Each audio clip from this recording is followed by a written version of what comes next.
Alright guys, so if you want to maximize your sales, first of all we need to have a quick look at how your sales volume is determined. So if we look at it right here, we have traffic, so the amount of people that you send to your store times conversion rate. So this will determine how many sales you will make, and then in the end, price. And these three things together really determine how high your overall sales volume is. These three things together. Now, we can look at all these three individually. First of all, if you increase your traffic, of course, this means that you have to send more people to your store using Facebook ads or Google AdWords or influencers or whatever. So this is normally the most expensive way of driving more total sales volume to your store. You cannot just say, okay, now I will increase my sales by 30% out of nowhere. This is normally not really possible. Plus, if you do so, you normally also lose some kind of profitability.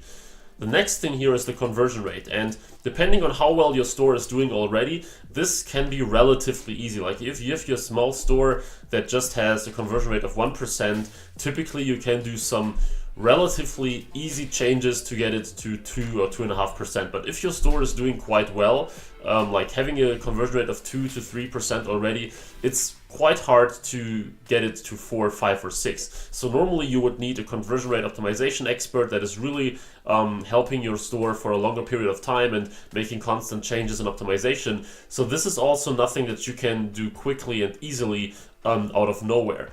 So we are left with the last thing, and this is the price. And this is actually super, super powerful. And this is something that very few people actually test and tweak.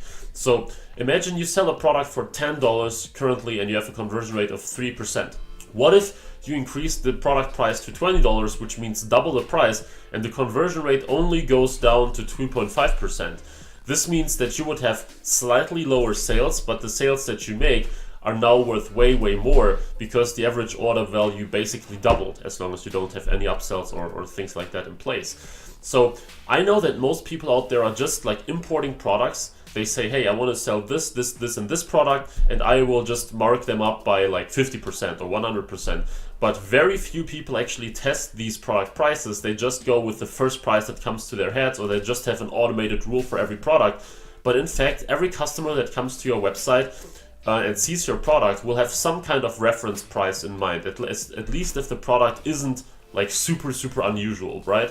So if the customer sees your product, he will think, well, normally I think this product is worth $20 or something, and if yours is between 15 or 25, this is something that the customer is most likely willing to pay.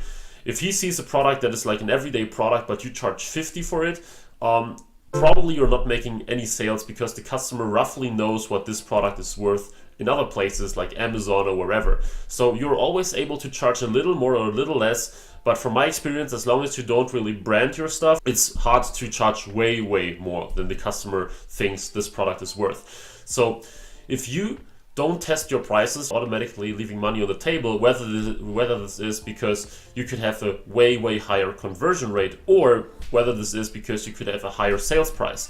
So in order to maximize your sales volume, you need to test your prices, and there are basically two ways that you can do that. And the first way is manual, that you just go ahead and you say, okay, I want to test these 3 products, and I will test the price. I will change it to $25, and I will wait until I get, 300 visits or 500 visits or whatever. And once you get these amount of visits, you will just change the price back to normal, or you will change the price to something else, and you will run an experiment.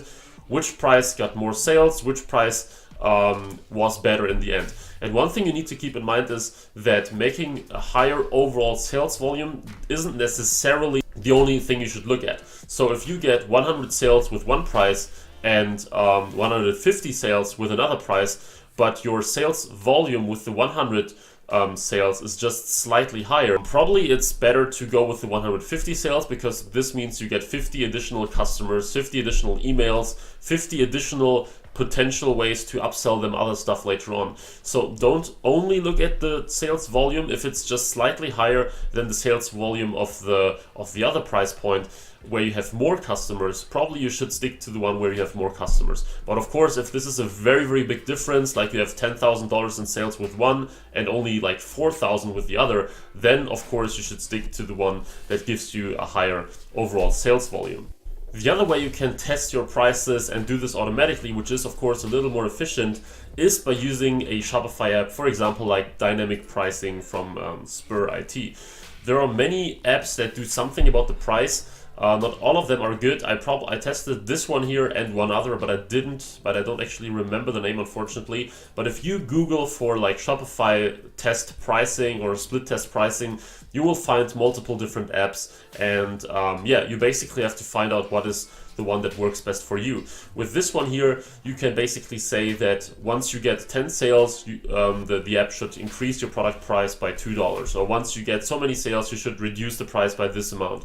So this isn't really like a split test, but it helps you to continuously change your prices. And once you don't make real sales anymore, you know that at this point probably your prices became too high, or if you don't make enough revenue, that your prices became too low or whatever. So this helps you to constantly optimize and change your prices until you really hit the sweet spot where you make the most revenue and in some way the most customers that you can. So I recommend that you get one of these apps. This one here is free, by the way. This will help you to check which prices in your stores are the best. And like I said, test multiple of these apps if you need. They all have different functionalities, but all of them do a pretty good job at telling you which price you should go with, because obviously in the end it will save you a lot of time and effort to not do all this stuff manually. So thanks for watching this very little tutorial here. I hope that you will split test or test your prices in general in the future. If you liked it, please leave a like, leave a comment if you have any questions or suggestions for another video. And as always, please subscribe to the channel if you want to see more e-commerce dropshipping related stuff. Until then, I will see you in the next video. Wish you all the best with your business, and bye bye.